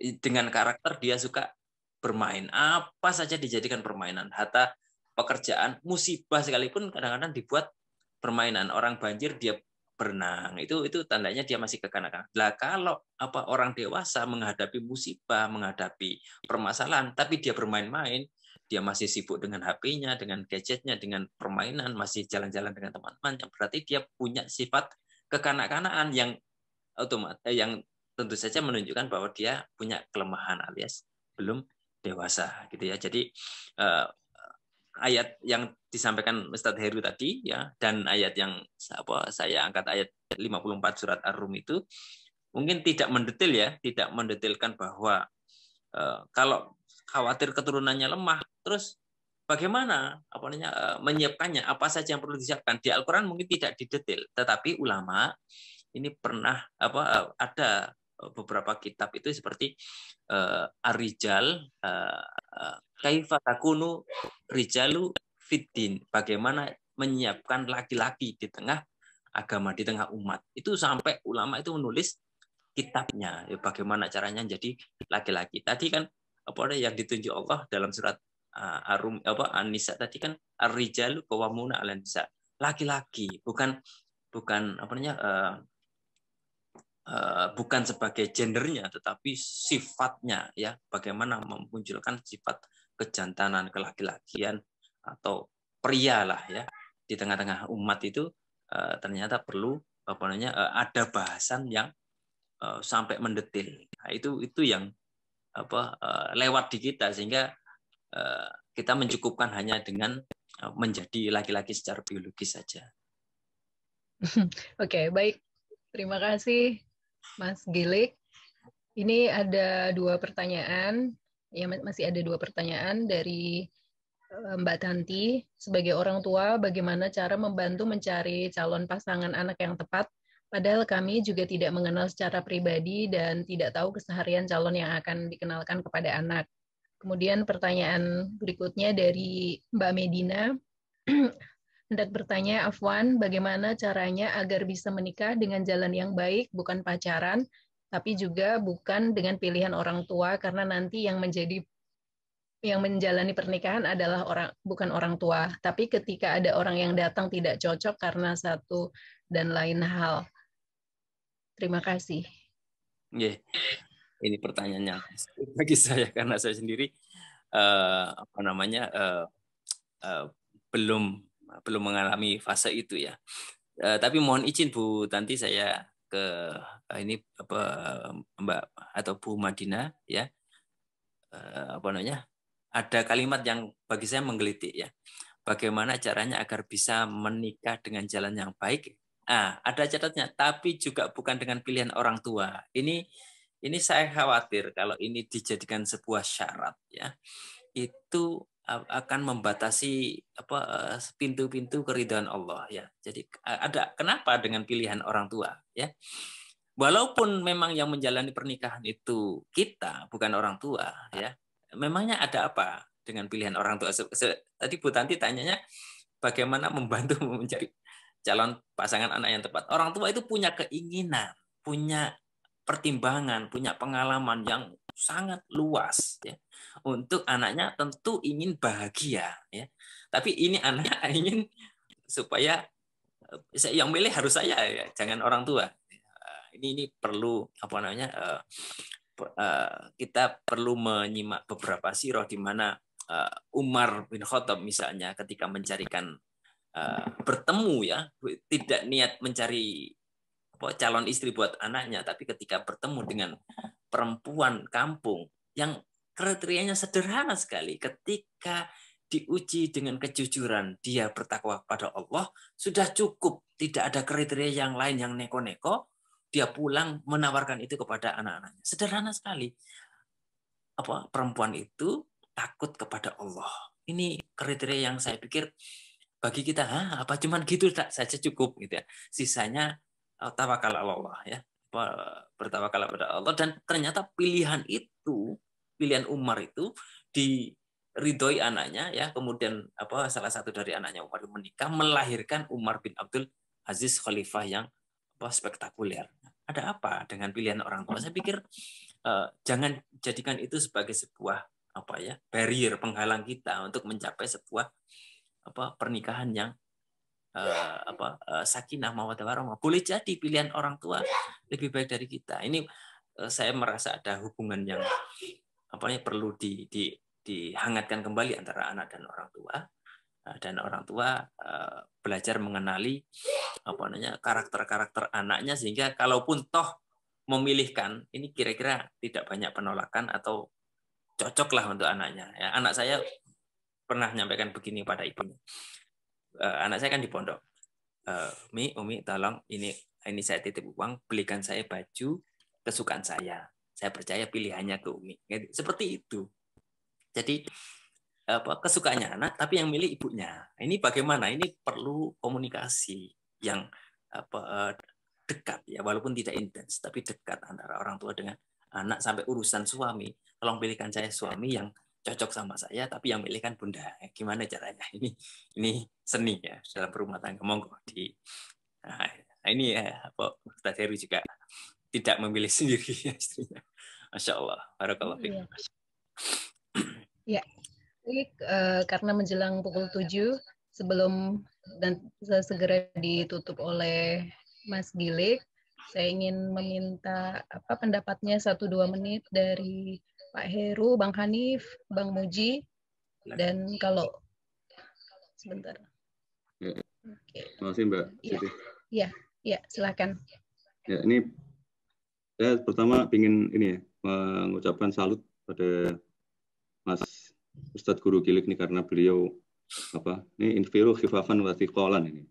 Jadi berangkat untuk tetap share dalam keadaan ringan maupun berat. Tentu bukan keadaan ringan karena beliau ya kita juga bisa mendengar ya masih ya mudah-mudahan segera Allah lekas sembuhkan, pulihkan 100% gitu atau 200%. Terus juga HP-nya tadi barusan hilang gitu ya. Mudah-mudahan Allah juga kita doakan juga diganti dengan yang jauh lebih baik gitu. Nah ini yang menarik di hasilnya juga Ustadz Nu'man terkait ar-rijalu qawwamuna 'alan nisa itu sampai-sampai Ustadz Nu'man bilang should I translate this one? I don't know gitu kan. Sampai-sampai Ustadz Nu'man bilang gitu. Karena ini saking sering disalahpahami. Jadi sering disalahpahami tentunya oleh suami. Jadi kadang-kadang ada yang istrinya lagi sibuk lah urusan anaknya, urusan mempersiapkan kebutuhan anaknya, terus suaminya butuh, terus manggil istrinya, terus istrinya bentar ini aku tapi terus suaminya gitu kan, ar-rijalu qawwamuna 'alan nisa. Wah gitu kan. Jadi pokoknya mengharapkan istrinya untuk datang. Atau lagi Ustadz Nu'man juga mencontohkan lagi telepon-teleponan sama ibundanya gitu kan. Terus suaminya lalu lagi butuh istrinya gitu. Itu siapa tuh? Ini ibu. Terus itu lagi keluar lagi gitu. Ar-rijalu qawwamuna 'alan nisa. Wah, jadi itu disalahgunakan. Jadi saking seringnya disalahgunakan sampai-sampai Ustadz Nu'man membuka itu dengan seperti itu, dengan apakah ini perlu saya terjemahkan. Jadi nah ini yang akhirnya teruskan dibahas kan. Tadi juga Mas Guru Gilik sudah memberikan pencerahan pada kita. Maksudnya apa? Ustadz Nu'man juga sering memberikan nasihat pada anak-anak kaum muda yang belum nikah, pranikah juga ini bahwa nikah itu yaitu salah satu yang Ustadz Nu'man pernah bicarakan adalah mengambil alih tanggung jawab ayah. Salah satu yang sangat dilupakan dan sesuatu yang justru penting. Ini justru kita kalau mau serius ya datanglah ke ayahnya, terus tunjukkan bahwa seorang laki-laki itu akan mengambil alih tanggung jawab anaknya dan menunjukkan bahwa memang seperti itu. Dan ini kan untuk tradisi keulamaan juga agak susah ya. Agak susah itu artinya gini. Jadi karena ulama itu sukanya ngaji, sukanya belajar Quran, hadis, kitab-kitab, terus menghafal, terus menulis juga mungkin gitu kan. Jadi perhatian terhadap istri nantinya juga akan berkurang. Dan ini saya juga pernah mempelajari salah satu yang sekarang juga sedang saya ikuti itu. Gus Baha itu pada saat melamar calon istrinya itu juga bilang ke ayahandanya, Sidogiri kalau ya di sana ya, yaitu saya ini ya seperti ini, jadi sukanya ngaji, terus kalau punya uang ya yang diprioritaskan beli kitab gitu kan. Ya pokoknya gitulah ya. Ya cerita apa adanya, tidak seakan-akan ingin memantaskan diri nanti akan menjadi suami yang ideal, akan memenuhi kebutuhan ini putri Anda gitu, enggak. Jadi ngomong apa adanya gitu. Jadi mungkin juga ada keterbatasan dalam hal memperhatikan istri gitu kan. Apakah yang seperti ini diterima gitu. Nah, terus ayahnya malah ngomongnya, bos podo mbak aku gitu. Sama dengan saya berarti. Ya udah berarti diterima. Jadi tidak ngerepoti gitu. Jadi maksudnya sama-sama enak gitu. Karena juga sekarang ini juga masalah nih Mas Guru Gilik. Jadi masalah di Indonesia ini banyak kiai yang sebenarnya itu cemerlang gitu ya pada saat sebelum menikah. Tapi setelah menikah itu terus redup gitu. Jadi muncul juga di dunia pesantren, di dunia kiai itu, di dunia ulama itu bahwa ada istri-istri itu yang membuat Islam itu redup gitu. Gara-gara setelah kiai-kiai itu menikah dengan istri itu gitu. Jadi terus ilmunya nggak bersinar lagi. Jadi itu ini juga tantangan semuanya ya. Jadi ini dua-duanya ya. Suami juga perlu memperhatikan, istri juga perlu memperhatikan. Ustadz Nu'man juga pernah cerita kalau nggak salah itu Abu Darda sama siapa tuh Salman Al-Farisi. Jadi waktu itu belum ada perintah hijab. Jadi Salman Al-Farisi itu melihat istrinya Abu Darda itu rambutnya kusut masai. Waktu itu belum ada perintah hijab. Jadi belum wajib. Jadi terus akhirnya ketemu root cause-nya ketemu. Ternyata Abu Darda suka ibadah sehingga sedemikian rupa sehingga nggak memperdulikan istrinya. Nah, sehingga pokoknya puasa lah, terus sholat malam lah, terus. Nah, akhirnya Salman Al-Farisi minta, kamu hari ini buka, jadi jangan puasa. Terus akhirnya dinasihati. Jadi semua ada haknya gitu kan. Terus Allah juga tentu saja kita beribadah kepadanya. Rasulullah ngaji, zikir, wirid dan sebagainya. Tapi istrimu juga punya hak. Nah, akhirnya dinasihati sama Al-Farisi. Jadi memang nggak ada apa ya rumus. Tadi tentang maturity ya, maturity, kematangan, kedewasaan. Itu ya memang kalau Al-Quran kan isinya prinsipal sih. Tapi kalau mau lihat contohnya ya ada di Kutub Tis'ah. Apalagi di Musnad Ahmad yang hadisnya puluhan ribu itu banyak sekali itu hadis yang tentang itu. Bahkan termasuk apa namanya asbabun nuzul ayat 34 sebenarnya nggak ada ya, tapi kalau di Musnad Ahmad itu, ini kan kerennya kitab Musnad Ahmad itu ada juz tersendiri gitu ya, juz tersendiri yang membahas cerita-cerita itu linknya dengan Al-Quran di ayat surat apa, ayat berapa itu disebutkan di situ. Jadi ada yang Musnad Ahmad itu terkait ayat 32. Tapi ini ada hubungannya dengan ayat 34 karena yang tadi dibahas Mas Guru Gilik tentang bima fadlallahu ba'dhum ala ba'd itu, karena laki-laki itu dilebihkan daripada wanita itu ada asbabun nuzulnya, yaitu ketika Ummu Salamah bertanya kepada atau berkata kepada Rasulullah, ya Rasulullah, ya ghazur rijalu wala naghzu walana nisful miras, ya kan? Kaum laki-laki itu pergi berperang, sedangkan kami tidak, dan kami hanya mendapatkan warisan juga dapatnya setengah gitu kan. Ghaza ya ghazur itu kan berperang. Jadi akhirnya fa'anzalallahu wala tatamannaw ma fadlallahu bihi ba'dakum ala ba'd. Di sini di Bayyinah TV itu juga Ustadz Nu'man itu saya senangnya itu selalu mengingatkan sesuatu hal yang jauh lebih penting, fokus ke hal yang lebih penting, fokus to things that are more important, gitu. Mengingatkan kita untuk bersyukur, karena salah satu tipuan atau godaan atau bisikan setan adalah melihat nikmat orang lain atau mempersepsi nikmat orang lain, gitu. Lalu lupa bahwa diri ini sudah mendapatkan nikmat yang berkelimpahan dari Allah Subhanahu Wa Taala.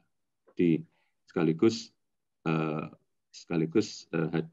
apa namanya, di Musnad Ahmad itu ada di nomor 26.736 karena mau banyak ya, Musnad Ahmad itu hadisnya banyak.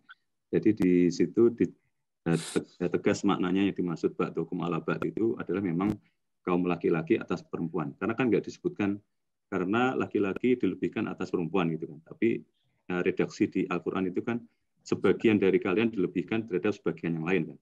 Tapi kan kalau kita ini mikir gitu kan, emang benar yang dimaksud itu laki-laki terhadap perempuan. Pertama konteks ayatnya memang itu gitu kan. Tapi terus ketika melihat asbabun nuzulnya di kitab Musnad Ahmad nomor 26736 itu memang seperti itu. Memang berasal dari pertanyaan atau komentar atau perkataan dari Ummu Salamah itu. Nah itu saya juga sampai dengan kehidupan saya saat ini itu menjalani berbagai contoh kehidupan orang yang macam-macam. Ada yang tadi ada yang komen terkait sering menonjol-nonjolkan di medsos gitu kan. Itu ya mungkin memang karena budaya medsosnya. Ya, jadi belum tentu itu menjamin bahwa nanti kehidupan selanjutnya itu akan bermasalah. Gitu. Belum tentu juga. Saya juga melihat contoh bahwa ternyata nih ada kecenderungan ke sakinah mawaddah warahmah. Ada yang terlalu dipersiapkan terus malah nggak jadi. Jadi berhenti di tengah jalan. Kalau Ustadz Nu'man itu resepnya itu yang pernah saya dengarkan itu minimal salah satu itu masih berpegang dengan Al-Quran dan mengamalkan ya. Jadi kalau idealnya sih dua-duanya berpegang pada Al-Quran dan mengamalkannya dua-duanya, sama-sama berjuang di situ, wah itu ideal. Jadi enak itu.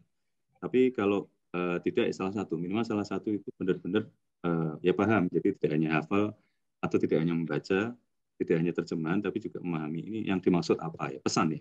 Memahami pesan Allah itu yang tersirat di situ apa. Saya juga baru-baru ini juga belajar mendapatkan pencerahan dari ulama juga. Salah satu hikmah dari Rasulullah itu banyak, istrinya itu juga luar biasa. ternyata ini yang tidak saya pikirkan sebelumnya, tidak kepikiran. Yang saya tahu itu memang Rasulullah tidak pernah menikah itu hawa nafsu itu nggak pernah. Selalu itu karena Allah. Jadi karena Allah menentukan itu, memilihkan itu. Bahkan Sayyidah Aisyah juga gitu kan. Kadang-kadang kan kita suka dihina sama kelompok sebelah bahwa wah ini anak kecil aja dinikah ya semang ini maniak dan sebagainya. Padahal itu kan Jibril datang itu kan bawa kayak semacam sapu tangan gitu. Di sapu tangan itu ada gambar Sayyidah Aisyah gitu. Tapi Rasulullah juga santai aja gitu. Kalau Allah yang menghendaki ya nanti jadi gitu. Ya seperti itu. Jadi bukan Rasulullah yang ingin dapat yang muda gitu ya, enggak juga. Itu kan omongan orang-orang sebelah yang enggak beriman. Nah, terus yang tadi saya dapatkan pelajarannya adalah bahwa dengan yang juga kadang-kadang sering kita lupa adalah Rasulullah itu monogami at first ya. Jadi selama puluhan tahun kan bersama Khadijah, tidak pernah menikah lagi.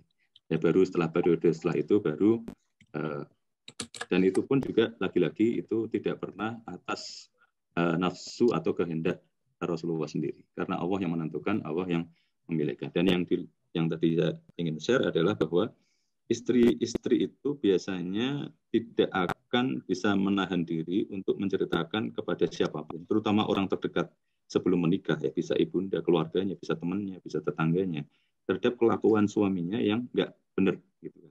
Itu biasanya nggak bisa nahan. Biasanya akan cerita entah kepada ibunya, bapaknya atau siapapun ya. Itu akan nggak bisa nahan, atau teman dekatnya, sahabatnya, itu nggak akan bisa nahan. Nah tapi Rasulullah ini kan luar biasa. Jadi istri-istri beliau itu ya periode yang setelah beliau monogami, setelah akhirnya beliau punya beberapa istri itu tidak ada satupun yang membicarakan itu. Jadi selalu yang dibicarakan adalah ya Al-Quran.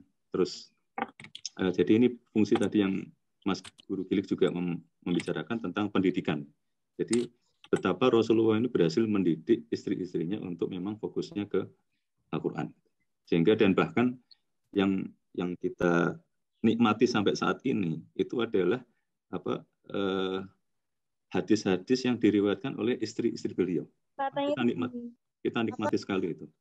Jadi kayak Sayyidah Aisyah pernah suatu malam itu Rasulullah malam-malam keluar. Nah kalau manusia biasa yang hidup di zaman akhir ya laki-laki keluar malam itu kan memang tanda tanya. Tapi itu juga terjadi di zaman Rasulullah. Tapi Rasulullah keluar malam itu ya Sayyidah Aisyah akhirnya kan membutuhkan kan. Terus ternyata Rasulullah keluarnya kemana? Ke Baqi. Jadi ke Baqi. Terus akhirnya Sayyidah Aisyah balik lagi gitu kan. Terus terengah-engah. Terus akhirnya sampai Rasulullah kembali itu nafasnya masih tersengal-sengal gitu. Karena buru-buru lari gitu. Ternyata Rasulullah ke makam gitu. Nah, tapi dari situ akhirnya kita belajar doa masuk makam. Ini kan anugerah buat kita. Sayyidah Juwairiyah itu juga terkenal istri Rasulullah yang suka beribadah. Terus dari mulai ba'da subuh, persis habis sholat subuh sampai matahari sudah tinggi, itu masih tetap di tempat ibadahnya kan. Jadi masih belum beranjak. Sampai Rasulullah sudah keluar aja, terus balik lagi ditanya sama Rasulullah, ternyata masih di situ. Terus akhirnya Rasulullah mengajarkan doa yang akhirnya atau wirid atau yang dahsyat itu, yang pahalanya ternyata sama dengan yang dibaca Juwairiyah seharian. Jadi yang kita akhirnya kenal dengan subhanallahi wa bihamdihi adada khalqihi wa ridha nafsihi wa zinata arsyihi wa midada kalimatihi dibaca 3 kali. 4 kalimat itu setara atau sebanding dengan wirid seharian. Jadi itu kisah-kisah dari istri-istri Rasulullah yang membuktikan bahwa Rasulullah memang berhasil mendidik istri-istri beliau sampai akhirnya menjadi ya ada di kutub-kutub terutama di Musnad Ahmad yang sampai kita nikmati sampai detik ini. Jadi memang tidak ada resep yang istimewa karena semuanya tetap menarik ya. Karena ini perjuangan. Jadi memang pelajarannya adalah bukan memastikan bahwa kita kadang juga terlalu merencanakan sehingga ingin semuanya itu akan beres dan tidak akan terjadi apa-apa. Pokoknya itu sempurna gitu. Ya enggak juga gitu. Kita kan berproses. Jadi kita tetap ikhtiar. Jadi tetap yang tadi disampaikan Mas Guru Gili kan luar biasa ya.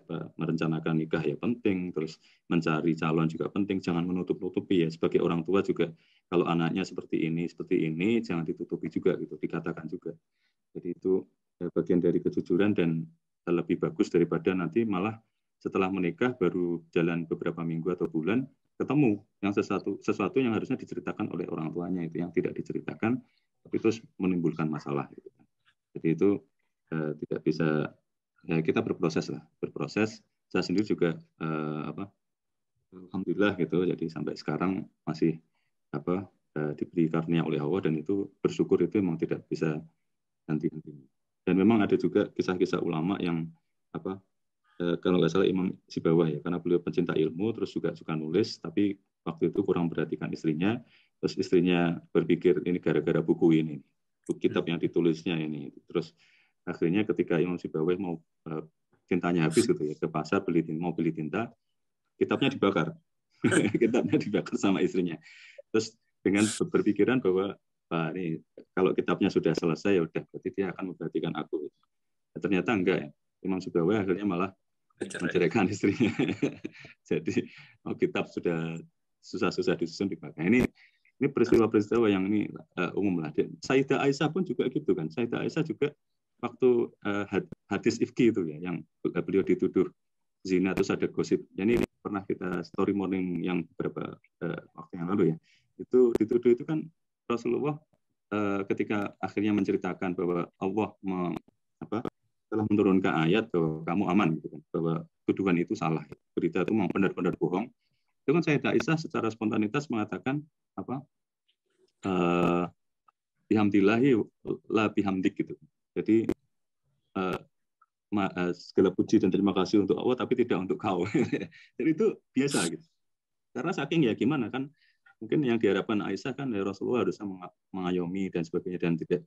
Tapi kan Rasulullah juga nggak bisa, datanya nggak ada. Kan sebelum mengambil keputusan kan kita harus punya data yang akurat kan. Tapi kan waktu itu memang masih nggak jelas kan. Dan itu juga ada kisah juga bahwa Sayyidina Ali itu sampai Rasulullah kan masih banyak wanita gitu kan. Jadi Sayyidina Ali tidak terlibat seperti Mistoh ya, tidak seperti Mistoh yang ikut menyebarkan berita bohong itu. Tapi Sayyidina Ali pernah mengeluarkan statement itu kan masih banyak wanita gitu. Jadi itu Sayyidah Aisyah kan sakit hatinya bukan main terhadap Sayyidina Ali, sehingga pada saat meriwayatkan hadis-hadis, nah ini yang luar biasa juga dari Sayyidah Aisyah ya, tetap meriwayatkan hadis-hadis yang terkait dengan Ali, tapi beliau tidak menyebutkan nama alinya. Jadi tidak menyebutkan. Jadi seseorang bersama Al-Abbas gitu kan. Terus sampai akhirnya ada yang nanya karena ingin pelajari hadis, terus akhirnya nanya ke Ibnu Abbas, terus ada hadis yang saya dapat dari Sayyidah Aisyah seperti ini bla bla bla bla bla, terus ini benar enggak? Terus Ibnu Abbas bilang, ya benar ini benar. Tapi terus Ibnu Abbas bisa mencium, bisa mendeteksi. Tapi disebutkan nggak ini nama satu orang ini? Sayyidah Aisyah tidak menyebutkannya. Gitu. Terus akhirnya Ibnu Abbas bilang, dia huwa Ali, dia adalah Ali bin Abi. Ya, tapi saya juga baca hadis dari Musnad Ahmad yang lain setelah Sayyidina Ali wafat, itu juga Sayyidah Aisyah juga memuji luar biasa karena apa yang disampaikan memang terus itu shadaqallahu wa rasuluh gitu kan. Terus bahwa Ali itu mengatakan yang benar, akhirnya Sayyidah dan sampai mendoakan semoga Allah merahmati Sayyidina. Jadi itu hal yang biasa ya dalam kehidupan seorang yang Ummul Mukminin juga bisa mengalami seperti itu karena aspek manusianya ya, karena tetap manusia. Terus siapapun sahabat tadi juga Mas Guru Gilir juga menceritakan sahabat yang juga namanya juga tetap manusia gitu. Nah itu bisa kita dapatkan kalau kita baca Kutubut Tis'ah ya. Jadi di kitab-kitab Sahih Muslim, Bukhari, Muslim, Tirmidzi, Nasa'i, Ibnu Majah, Abu Dawud, itu nanti ketemu. Apalagi di Musnad Ahmad itu banyak banget ya, karena hadisnya memang puluhan ribu. Jadi hal-hal yang sifat manusiawi dan akhirnya kita jadi lebih tercerah. Saya kira itu sedikit terima kasih Mas Guru Gilir sekali lagi luar biasa tetap sharing dalam situasi infiru khifafan wa thiqalan. Masya Allah, tabarakallah. Dan Mbak Siti juga. Terima kasih. Terima kasih Pak Heru. Ya, ini sudah menjelang 7.30 ya, 7.19 karena keterbatasan waktu dan kondisi Mas Gilik juga. Yang untuk Pak Hanif dan Bang Muji saya bacakan saja ya. Tapi kalau memang ada hal urgent yang ingin disampaikan juga mungkin saya berikan kesempatan sangat pendek. Silahkan. Tapi saya bacakan di sini dari Bang Hanif. Memang situasi masyarakat tidak ideal. Harusnya orang yang paling bertanggung jawab memilihkan bukan guru. Kemudian dari Bang Muji, mungkin dengan rentetan orang tua yang bertanggung jawab atas ilmu, dan dari ilmu itu kemudian anak akan terbimbing. Apakah ada sedikit komentar di sini, atau cukup Bang Hanif dan Bang Muji? Ya, terima kasih Mbak Siti ya. Ya, monggo singkat aja ya Bang. Iya, satu menit. Ya, 1 menit. Iya. Ya intinya persiapan lah. Jadi ibadah yang besar kan butuh persiapannya. Naik haji persiapannya nabung, ya. Nikah juga ya persiapannya fisik, ilmu, iman gitu ya. Karena bahtera rumah tangga kan tidak sebentar dan ya sekarang fitnahnya besar ya. Termasuk cek administrasi ya, jangan kejadian nikah dikira cowok ternyata cewek. Ya, itu kan karena kurang hati-hati. Dan jangan lupa common sense. Jadi orang belajar agama itu jangan menghilangkan common sense. Maksudnya gimana? Hal yang masuk akal, yang wajar, yang itu bisa menjadi sarana kita hidup dengan sejahtera dan aman gitu ya. Intinya jangan mudah bertindak di luar kewajaran atau memilih.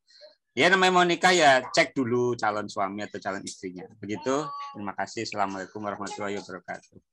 Oke. Waalaikumsalam warahmatullahi wabarakatuh. Poinnya jangan lupa gunakan common sense ya, yang masing-masing dimiliki. Oke, Bang Muji, mungkin ada satu komentar. Iya, sebagaimana di dalam ayat itu kan tentang takwa itu ada 2. Pertama, takwa dalam masalah iman, hablum minallah. Makanya kemudian ada beberapa ayat di dalam Quran surat Al-Baqarah dan Al-Imran itu kaitan takwa dengan hablum minallah. Contohnya ya kutiba alaikumus syiyam kama kutiba alal ladzina min qablikum la'allakum tattaqun. Tapi kalau bisa di dalam Quran surat An-Nas, di ayat yang pertama itu bicara juga tentang takwa. Tapi takwa yang masuk di sini adalah takwa bagaimana seseorang itu berhubungan dengan manusia. Dan di dalam Quran surat An-Nas ini salah satu kaitannya itu adalah hubungan seseorang dengan pasangannya. Jadi tidak cukup kalau hanya bicara tentang hablum minallah, tapi juga harus dengan hablum minannas. Karena Allah menggandengkan takwa itu di 2 tempat. Tempat di mana dia berhubungan dengan Allah, dan yang kedua tempat di mana dia berhubungan dengan manusia. Makanya kalau ada yang sudah ngaji, kemudian ternyata dia tidak bertanggung jawab kepada istrinya, rajin sholatnya, rajin puasa, dan dia tidak bertanggung jawab kepada istrinya, maka takwanya ini belum takwa yang sempurna sebagaimana yang Al-Quran terangkan. Bicara tentang pernikahan itu kan juga kaitan masalah ibadah. Sebagaimana ibadah yang lain, kita harus punya ilmu sebelum melakukan ibadah, agar kemudian ibadah tersebut menjadi sempurna dan diterima oleh Allah Subhanahu wa Ta'ala. Begitu juga dengan pernikahan. Memang harta menjadi poin di mana kita harus mempersiapkan diri tentang kemapanan sebelum menikah. Tapi yang paling penting dari itu semua adalah tentang ilmu.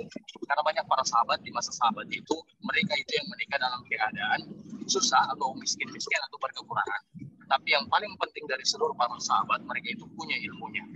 Terkait dengan ayat yang keempat, ini lagi menjadi kesalahan di masyarakat kita yang mana tentang mahar.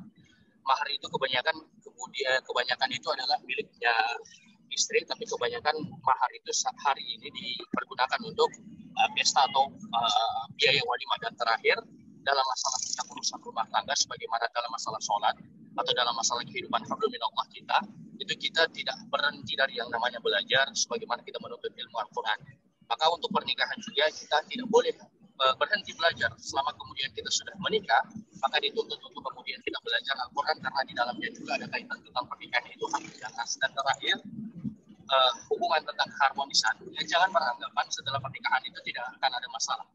Setelah pernikahan akan ada masalah.